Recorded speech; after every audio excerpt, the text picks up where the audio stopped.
Panchayat president പ്രിയപ്പെട്ട Patton പാപ്പസായി, പ്രിയപ്പെട്ട Velukutty master, വേദിയിലിരിക്കുന്ന ഗ്രാമപഞ്ചായത്ത് ഭരണസമിതിയിലെ വൈസ് പ്രസിഡന്റ്മാർ, സ്റ്റാൻഡിംഗ് കമ്മിറ്റി ചെയർമാൻമാർ, ഗ്രാമപഞ്ചായത്ത് മെമ്പർമാർ, ബ്ലോക്ക് പഞ്ചായത്ത് കുഞ്ഞാപ്പൂർ അടക്കം പി.ടി.എ പ്രസിഡന്റ് നിസാദ്, സഹസംഘം ചെയർമാൻ സർഫുദ്ദീൻ അടക്കം പ്രിയപ്പെട്ട കുഞ്ഞുവേദിയിൽ അടക്കമുള്ള വേദിയിലിരിക്കുന്ന വിശിഷ്ട വ്യക്തിത്വങ്ങളെ, പ്രിയപ്പെട്ട അധ്യാപകരെ, പ്രിയപ്പെട്ട രക്ഷിതാക്കളെ, പ്രിയപ്പെട്ട വിദ്യാർത്ഥികളെ, പ്രിയപ്പെട്ട നാട്ടുകാർ, ഒരു സ്കൂളിന്റെ വാർഷികം 100-ാം വാർഷികം ആഘോഷിക്കുമ്പോൾ ആ നാട്ടിലെ ഇവിടെ പഠിച്ച പൂർവ്വ വിദ്യാർത്ഥികളായ എല്ലാവരും, ഇന്ന് ജീവിച്ചിരിക്കുന്ന എല്ലാവരും ഈ നട്ടുച്ച സമയത്ത് ഇവിടെ എത്തിയതിനുള്ള സന്തോഷം ഞാൻ ആദ്യമായി രേഖപ്പെടുത്തുകയാണ്. ഒരു സ്കൂളിന്റെ പുരോഗതി എന്ന് പറയുന്നത്, പ്രത്യേകിച്ച് ഒരു ഗവൺമെന്റ് സ്കൂളിന്റെ പുരോഗതി എന്ന് പറയുന്നത്, നാട്ടുകാരുടെ പൂർണ്ണമായ സഹകരണം ഉണ്ടെങ്കിൽ മാത്രമേ സ്കൂളിൽ ഈ കാലഘട്ടത്തിൽ മുന്നോട്ട് കൊണ്ടുപോകാൻ സാധിക്കുകയുള്ളൂ. നിങ്ങൾക്കറിയാമോ, ഇപ്പൊ 40 സെന്റിലാണ് സ്കൂൾ. ഞാൻ 2011 കന്നി MLA ആകുന്ന മുതൽ ഫണ്ട് കൊടുത്തു. അന്ന് 500 കുട്ടികൾ LP സ്കൂളിൽ ഉണ്ടെങ്കിൽ 10 ലക്ഷം രൂപ കേന്ദ്ര ഫണ്ട് കിട്ടിയിരുന്നു.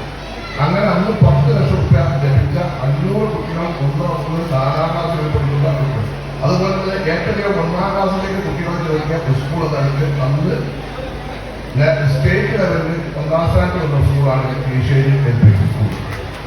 അന്ന് 10 ലക്ഷം രൂപ നമുക്ക് ഫണ്ട്. അവിടെ നമ്മൾ ഒരുപാട് ഫണ്ടുകൾ വരും. 500 കുട്ടികളുടെ മേലെ വന്ന കിട്ടി ഫണ്ടിൽ 1 കോടി രൂപ നമുക്ക് അനുവദിച്ച് ഫണ്ട് തന്നു. ഒരുപാട് നൂലാമാലകളും പ്രശ്നങ്ങളൊക്കെ ഉണ്ടായിരുന്നു. 40 സെന്റ് സ്ഥലമുണ്ട്. സ്കൂളിൽ വികസിക്കാണെങ്കിൽ ഇപ്പൊ 200 കുട്ടികൾ ഇവിടെ ഉണ്ട്. സ്കൂൾ വികസനത്തിന് അടിസ്ഥാന സൗകര്യത്തിന് സ്ഥലം കിട്ടുന്നതാണ്. അത് നമ്മൾ നാട്ടുകാരെല്ലാവരും കാണുന്നത്. ഗവൺമെന്റ് സ്കൂളിൽ അടിസ്ഥാനപരമായി പഞ്ചായത്തോളം ബാക്കിയുള്ള സ്ഥലമുണ്ട്. ബാക്കി ഡെവലപ്മെന്റിൽ നമുക്ക് ചെയ്യാൻ പറ്റും. അത് എല്ലാവരുടെയും സഹായ സഹകരണം ഉണ്ടാകണമെന്നാണ് എനിക്ക് പറയുന്നത്. ഇവിടെ ഒരുപാട് ആളുകൾ സഹായിച്ചു. ഇപ്പൊ നമ്മുടെ ലോകപ്രസംഗത്തിൽ പറഞ്ഞു, 25 മാസങ്ങളിലായോ ഒരുപാട് ഫണ്ട് ഞാൻ തന്നെ MLA കൊണ്ട് ലഭ്യമാക്കി. ഇനിയും നമുക്ക് ഒരുപാട് ഫണ്ട് ലഭ്യമാക്കി. പിന്നെ സ്കൂളിന്റെ വാർഷികത്തിൽ സ്പീക്കർ വിളിക്കണം എന്ന് പറയാനാണ്. സ്പീക്കർ എന്ന് പറയുന്നത് നല്ല വായനക്കാരാണ്, ചെറുപ്പക്കാരനാണെങ്കിലും നല്ല അറിവും വിദ്യാഭ്യാസമുള്ള ആളാണ്. നിയമസഭയിലായാലും സ്പീക്കർ അങ്ങോട്ട് വളരെയധികം മുമ്പ് പോകുന്നത്. 2011 അദ്ദേഹം കന്നി MLA വരുമ്പോൾ അദ്ദേഹം കാലഘട്ടത്തിൽ ഞാൻ പ്രതിപക്ഷത്ത് വരുന്നു. അന്ന് അദ്ദേഹത്തിന്റെ ഇല ഞാനും എന്റെ ഇല അദ്ദേഹമായിരുന്നു. അന്ന് ഏറ്റവും ശക്തമായി വിമർശിച്ചിട്ടുണ്ടെങ്കിലും ആ സൗഹൃദം സുഹൃബന്ധം ഇന്നും കാത്തുപിടിക്കുന്ന 2 വ്യക്തികളാണ് ഞാൻ ചെയ്യപ്പെട്ട സ്പീക്കർ.